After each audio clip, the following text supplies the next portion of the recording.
여기는 이화령 휴게소. 와, 뷰가 기가 막히다. 지금 저 앞은 충청북도 괴산이다. 지금 있는 곳이 충청도와 경상도의 딱 경계면, 여기서 터널을 지나면 이번 목적지 경상북도 문경이 나온다. 멋진 자연경관을 품고 있는 문경이다. 문경하면 역시 문경세제가 있지. 새도 넘어가기 힘들어서 쉬어갔다는 괴산과 문경을 잇는 고개를 뜻하는데, 문경세제 도립공원에 오면 이곳이 조선시대 선비들이 과거 시험을 치르러 한양으로 가는 길이다. 박물관도 있고 드라마 세트장까지 있어서 볼거리가 많다. 문경세제를 걷다 보니 출출해지는데, 그렇다면 문경의 맛집 좀 찾아보자. 내가 가볼 곳은 문경세제에서 10분도 안 걸리는 거리에 문경 전통시장이 있다. 영남지방의 선비들이 과거 시험을 보러 문경세제를 넘기 전에 쉬어가던 장터라고 한다. 아니, 새도 쉬어간다는데 사람도 쉬어야지. 1930년대부터 시작된 굉장히 역사 있는 시장이다. 날짜 끝자리 2일, 7일에 문경 5일장이 열린다. 그러면 이렇게 할머니들이 농산물들을 가져오셔서 판매를 하시는데, 이곳을 할망장터라고 부른다. 문경에서 굉장히 많이 보이는 음식이 있다. 바로 약돌돼지. 문경 시내에 오면 어디를 가도 약돌돼지가 보인다. 약돌돼지가 뭐냐? 나는 약돌에 구운 고기인 줄 알았는데 구운 게 아니라 여기 문경시 가은읍 일대에서만 분포된 광석 중에 거정석이라는 미네랄이 많이 함유된 돌을 가공해서 사료에 넣어서 먹인 돼지를 약돌돼지라고 한다. 이렇게 생산이 된 약돌고기는 육질이 연하고 기름기가 적고 맛도 좋다고 한다. 그럼 한번 먹어볼까? 문경 전통시장에 떠오르는 핫플레이스가 있대. 바로 상차림 1, 2, 3호점이다. 상차림 식당은 1호점부터 3호점까지 있는데, 여기 특별한 공통 메뉴가 있다. 바로 약돌 돼지 한상. 이 메뉴가 특별한 이유는 전통시장의 히어로 백종원 선생님, 백 대표님의 더본 코리아와 문경시가 협업을 해서 개발한 메뉴이기 때문이다. 1, 2, 3호점 모두 이용 가능하고, 나는 1호점에서 한번 먹어보자. 굉장히 내부가 넓다. 이게 바로 약돌 돼지 한상 2인분. 반찬도 여러 가지가 나오고 된장찌개에 떡갈비에 편육까지. 와, 좋다. 이만한 상에 인당 10,000원이면 괜찮은데? 편육 먼저 먹어보면, 굉장히 쫄깃쫄깃한 맛이 나. 껍데기랑 후지가 들어간 편육이라서 일반 편육과 식감이 좀 다른 맛이다. 그리고 옆에 새콤달콤한 맛의 샐러드까지.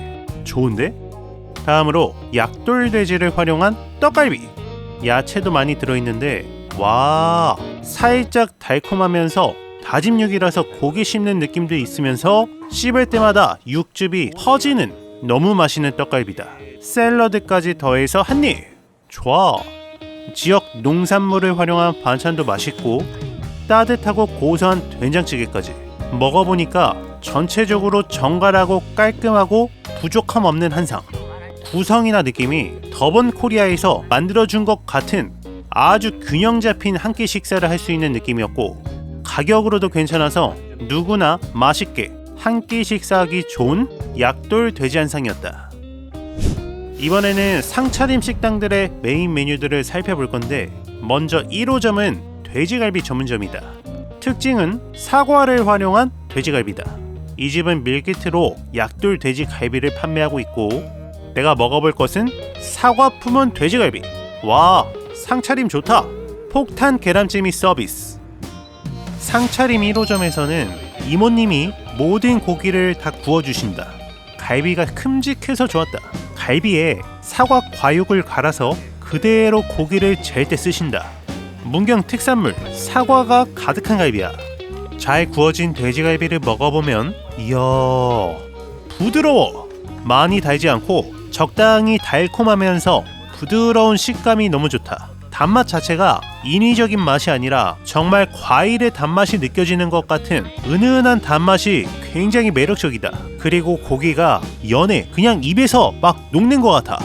맛있게 잘 구워진 돼지갈비는 다른 반찬 없이 밥에 쌈장만 올려 먹어도 너무 맛있다. 푸짐한 계란찜에 추가로 주문한 된장찌개까지 깔끔하고 정갈했던 돼지갈비 맛집 상차림 1호점이었다. 다음 집은 그 옆집 상차림 2호점. 2호점은 약돌돼지를 사용한 족발집이다. 오늘 저녁에는 단체 손님이 오셨다. 이렇게 문경 세제에 방문하거나 단체로 문경에 오셨을 때 예약을 하시면 세팅도 미리 해주신다. 상차림 2호점에서도 특별한 메뉴가 있는데 바로 족살찌개다.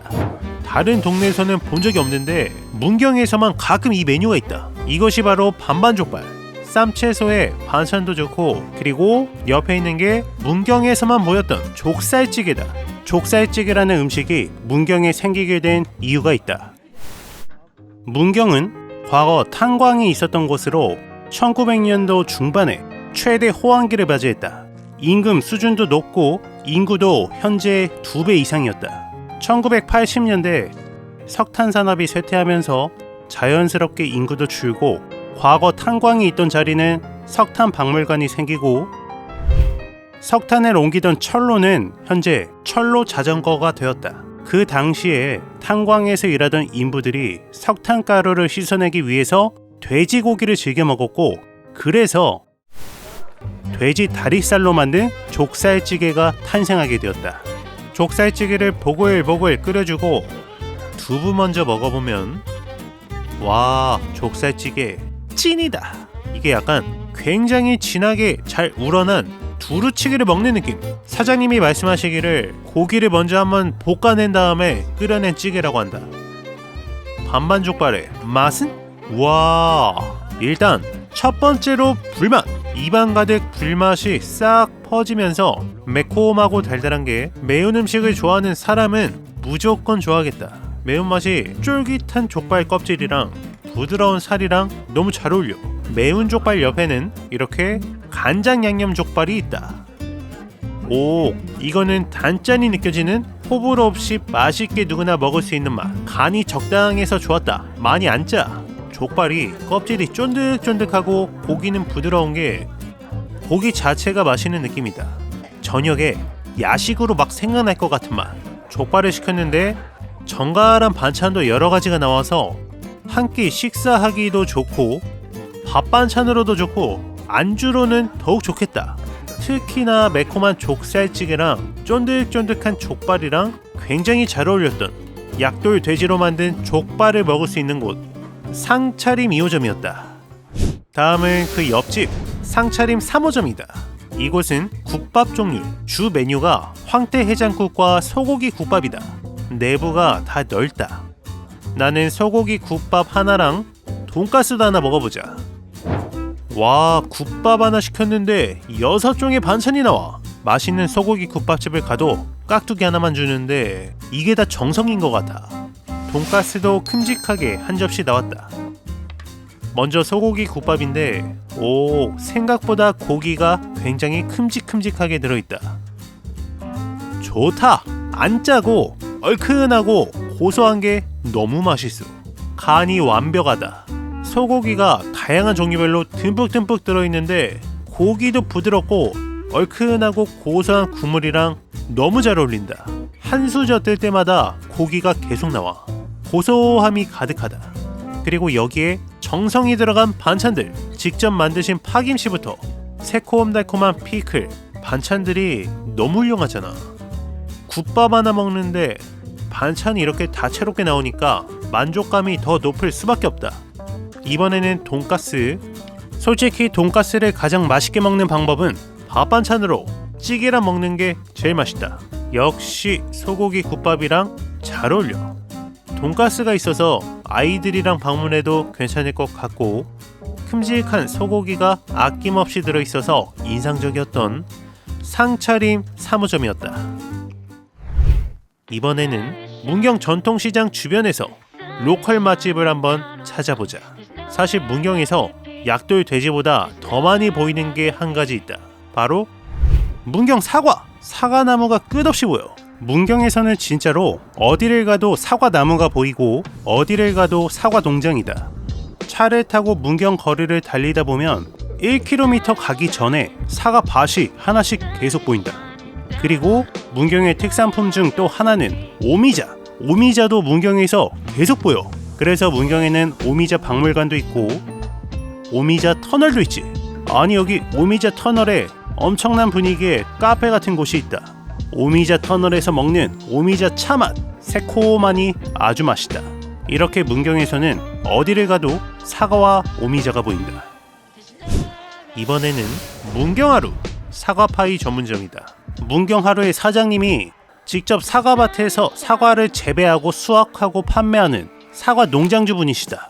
직접 수확한 사과를 문경 전통시장에서 파이로 구워주시는데 시장에서 파이 향이 은은하게 퍼지는 게 너무 먹어보고 싶었다. 가격은 개당 3,500원 정도이고 이렇게 박스 포장도 잘 되어 있어서 기념으로 사가기 딱 좋다. 나는 한 박스 4개랑 문경 특산물을 활용한 사과 오미자잼, 사과잼도 한번 사보자. 플레인 사과파이 먼저 먹어보면 우와, 사과파이의 넥스트 레벨이야. 태어나서 먹어본 사과파이 중에 1등! 이렇게 사과 필링이 가득 들어간 사과파이는 정말 처음 먹어봤다. 심지어 이 사과 조림이 많이 달지 않아. 정말 사과의 단맛과 사과의 아삭함도 살짝 느껴지면서 파이지가 거의 페이스츄리급으로 부드럽고 크리스피해. 베어 물 때마다 버터의 진한 향이 느껴진다. 와, 이런 사과파이를 문경에서 만날 줄이야. 이거는 시나몬 애플파이. 오, 계피향이 가득 퍼지면서 역시나 달콤하고 상큼한 사과 필링이 씹힌다. 이 집의 맛의 비결은 딱 하나다. 직접 수확한 사과, 그야말로 사과를 아낌없이 빼곡하게 넣을 수 있는 사장님의 배경 환경이 이렇게 맛있는 사과파이를 탄생시킨 것 같다.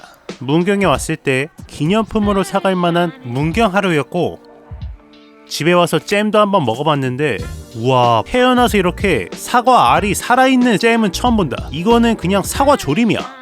말 그대로 파이부터 잼까지 고퀄리티 사과 디저트를 맛볼 수 있었던 문경하루였다. 다음은 문경 전통시장의 옆에 위치한 곳인데 문경시 문경읍에서 35년째 영업 중인 문경의 화석 세제식당이다. 이 집의 메뉴는 골뱅이국, 특히 충청도 경상도에서 많이 보이는 음식인데 이 골뱅이국을 먹으러 왔다. 메뉴는 이렇게. 오, 내부가 상당히 넓다. 나는 골뱅이국 주문. 우와, 아니 문경에서는 국밥을 시켜도 이렇게 반찬을 6개씩 주시네. 좋다. 이게 바로 골뱅이국이다. 참고로 골뱅이는 다슬기의 경상도 사투리다. 육첩 반찬에 국까지. 국물 맛은 오, 깔끔하고 담백하고 구수한 맛. 직접 담그시는 된장을 쓰신다고 하시는데 배추 된장국에 다슬기 향이 진하게 퍼지는 맛이다. 다슬기도 쫄깃하고 좋은데? 내가 예전에 서울에서 다슬기 해장국을 딱 한 번 먹어봤다. 지금 문경의 세제식당의 골뱅이국에서는 다슬기가 서울에서 먹은 것의 2배 이상의 양이 들어있다. 새콤달콤한 도라지 무침도 좋았고 총각김치, 이것도 좋아. 집에서 만든 것 같은 정갈한 반찬이 굉장히 좋았다. 다슬기가 청정 7수, 아주 깨끗한 강가에서만 사는 생물이다. 그리고 수작업으로 다 손질하시기 때문에 조금 가격이 있는 편인데 그래도 먹어볼 만한 이유는 오직 다슬기를 넣고 끓여야 이 다슬기만의 고유한 시원한 맛을 느낄 수 있기에 문경의 골뱅이국도 먹어볼 만한 음식이라고 생각된다. 테이블에 있는 양념장이랑 고추 좀 넣어보자. 와, 얼큰한 맛으로 변했다. 칼칼한 매력이 생겼어. 속도 풀리면서 칼칼하면서 해장으로도 완전 좋을 것 같은 세제식당의 골뱅이국이었다. 다음은 문경 전통시장의 바로 옆에 위치한 시장순대. 문경에서 약 10년 정도 된 순댓국집이다. 아침 8시도 안 되었는데 식사하러 많이 오셨다. 내부가 넓었고 나는 순대랑 순댓국 주문. 먼저 순대가 나왔는데 와, 순대 비주얼이 범상치가 않다. 그냥 딱 봐도 나 수제야, 재료 팍팍 넣은 수제 순대야 라고 말하는 것 같다. 잠시 후에 순댓국도 나왔다. 보글보글 끓고 있는 맛있어 보이는 순댓국이다. 일단 먼저 모락모락 김이 오르는 순대 먼저. 순대에 여러가지 재료가 보이는데 맛은? 이야, 찐이다. 놀라운데? 이 안에 배추, 깻잎이 들어있는데 매콤해. 고추도 다져서 넣은 듯 싶다. 부드럽고 깻잎이 향긋하면서 여러 야채가 들어있어서 지금 이게 순대인데 느낌이 마치 담백한 야채 만두를 먹는 느낌도 나. 순대 맛이 기가 막힌다. 깍두기도 새콤하게 잘 익은 맛있는 깍두기고, 배추김치도 역시나 국밥이랑 잘 어울리는 스타일. 순대가 정말 내공이 느껴지는 맛이다. 오, 순댓국에도 야채 가득한 순대가 꽤 들어있다. 국물 맛은 이 집은 내 스타일이야. 적당하게 내장의 향도 나는 구수한 국물 맛. 깔끔하면서 구수하다. 들깨도 살짝 뿌려주고, 지방 비율이 높은 고기가 아니라 살코기 비율이 높아 담백하고 부드러워.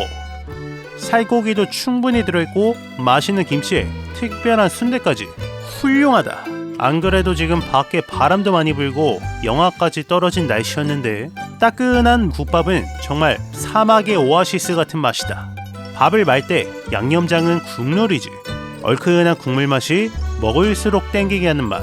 나의 취향을 완벽하게 꿰뚫었던 문경 전통시장 순댓국 맛집 시장순대였다.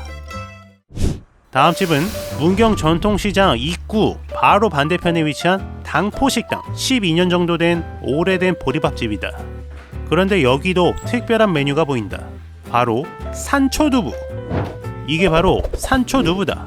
참고로 이 음식도 탄광과 관련이 있는데, 탄광에서 일하셨던 어르신들이 산초기름이 탄가루를 씻어내는데 좋은 효과를 보셨다고 한다. 그래서 아침마다 산초기름을 한 수저씩 드셨대. 오, 이게 호불호가 갈린다고 하는데 개인적으로는 굉장히 훌륭하고 특별한 맛. 향긋한 산초 느낌이 정말로 꽃향, 플라워 향이 느껴지는 기름인데 생소하지만 향긋한 맛이 훌륭하다. 고추를 송송 넣은 양념장을 곁들여 먹으면 매콤함이 감도는 게 더 맛있어진다. 다음으로 보리밥 한 상이 나왔다. 우와, 아니 문경에서는 반찬을 이렇게 다 수북수북하게 주신다. 너무 좋다. 정갈한 반찬 8가지 슬쩍 한 입만 먹어봤는데 삼삼하게 간을 아주 약하게 하셨다. 한마디로 비벼 먹으라는 뜻이겠지? 고추장까지 넣어서 쓱싹쓱싹 비벼서, 우와, 이거지! 이것도 매일 먹고 싶은 맛. 된장은 집된장을 쓰시는데 꽤나 짭짤하다. 역시나 이것도 비벼 먹으라는 뜻이지. 비비니까 간이 딱 맞는다. 아까 전에 먹던 산초두부를 하나 올려서, 우와, 그야말로 집에서 엄마가 건강하게 만들어준 맛있는 보리밥 한 그릇이었다. 따뜻한 숭늉으로 마무리. 몸속까지 따뜻해지는 맛있는 식사를 할 수 있는 당포식당이었다. 문경 전통시장의 마지막 집은 수랑정원. 여기는 문경시장 바로 앞에 위치한 카페다. 시장에서 장을 보거나 둘러볼 때 마땅히 어디 앉아있을 곳이 없는데 그럴 때 딱 오기 좋은 곳이다. 내부를 이쁘게 잘 꾸며놓으셨다. 직접 구우시는 마들렌이랑 여기 베스트 메뉴 단호박 라떼 한번 먹어보자. 오, 단호박 라떼. 단호박 스프야? 파우더가 아니고 단호박을 다져서 갈아서 만든 호박 라떼다. 단호박이 중간중간 씹힌다. 그리고 이거는 수제 마들렌. 그냥 마들렌 같지만 사과의 상큼한 맛이 엄청 진해. 놀라운 맛인데? 사장님이 문경의 특산물을 다양하게 활용해서 마들렌을 구우신다. 여기에 고소하고 부드러운 단호박 라떼까지. 디저트 맛집이네. 이 마들렌은 유자다. 유자의 새콤한 맛이 난다. 보기에는 다 똑같아 보이지만 특별한 맛과 향이 있었던 문경 제철 특산품 재료를 가득 넣은 디저트를 먹을 수 있었던 수랑정원이었다. 이렇게 문경 전통시장에서 맛집을 찾아봤다. 문경 세제에 들러서 아름다운 경치도 보고 오미자 터널 같은 관광지도 둘러보면서 아늑하고 여유로운 슬로우 여행을 할 수 있었던 경상북도 문경 투어였다. He had his hand around your waist and a smile on your face like the way you look at me. 'Cause only 8 months ago he was holding your hand, slow dancing and kissing the top of your head.